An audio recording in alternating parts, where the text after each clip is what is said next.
নবযুগ মুসলিম উম্মার আল কোরআন সংবিধান ঘোষণা জারিকৃত 5/8/2024 ইংরেজি নতুন বাংলাদেশের নবীন খলিফা বলছি। প্রাণপ্রিয় দেশবাসী, সুপ্রিয় বিশ্ববাসী, জাতিসংঘ মহাসচিব মহোদয়, সমস্ত রাষ্ট্রের রাষ্ট্রপতিগণ, সমস্ত রাষ্ট্রের রাষ্ট্রস্থপতিকে আমার নতুন বাংলাদেশ 5/8/2024 ইংরেজি নতুন ফ্যাসিস্ট পার্লামেন্ট বিরোধী মহান স্বাধীনতা রক্তিম শুভেচ্ছা জ্ঞাপন করছি। একদম বাস্তবায়ন কর্মসূচি প্রতিষ্ঠিত করতে গিয়ে ফ্যাসিস্ট বাহিনীর হাতে যে সকল বীরশ্রেষ্ঠ সন্তানগণ শাহাদাত বরণ করেছে, ফ্যাসিস্ট সরকারের আমলে হেফাজতে ইসলাম শাপলা চত্বর হত্যাকাণ্ড, বিডিআর হত্যাকাণ্ড, ভারত সরকারের মাধ্যমে বর্ডারে নিরস্ত্র মানুষকে ফ্যাসিস্ট সরকার বিভিন্ন মেয়াদে জিম্মি গুম করে যাদেরকে হত্যা করা হয়েছে, তাদের রুহের মাগফিরাত কামনা ও বিনম্র শ্রদ্ধা নিবেদন করছি।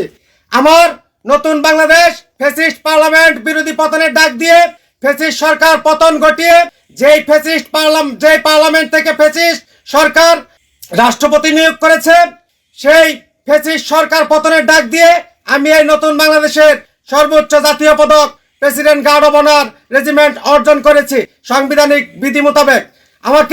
আমি ডিজিটাল তথ্য প্রযুক্তি আইন বিধিবিধান মোতাবেক প্রতিবেদন দাখিল করে আমার president guard of honour regiment পাওয়ার প্রাপ্তি দাখিল করার পর পরবর্তী সময়ে অন্তর্বর্তীকালীন উপদেষ্টা পরিষদ মুনাফিক প্রধান উপদেষ্টা ইউনূস আইন পাশ করে সে ডিজিটাল তথ্য প্রযুক্তি আইন প্রত্যাখ্যান করেছে এবং ডিজিটাল নিরাপত্তা আইন প্রত্যাখ্যান করেছে। আমি তার তীব্র নিন্দা ও নিষেধাজ্ঞা জ্ঞাপন করছি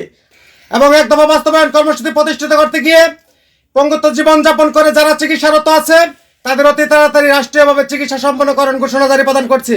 এবং যে সকল জাতীয় বীরগণ 24 জুলাই আগস্ট একদম বাস্তবায়ন করতে গিয়ে জানমালের পেরেশানি হয়েছে, ফ্যাসিস্ট বাহিনীর সাথে ক্লান্ত হয়েছে, একদম বাস্তবায়ন প্রতিষ্ঠিত করেছে, সেই সকল সদস্যদের আন্তরিক মোবারকবাদ ও তাদের জাতীয় বীর পদক ঘোষণা জারি প্রদান করছি।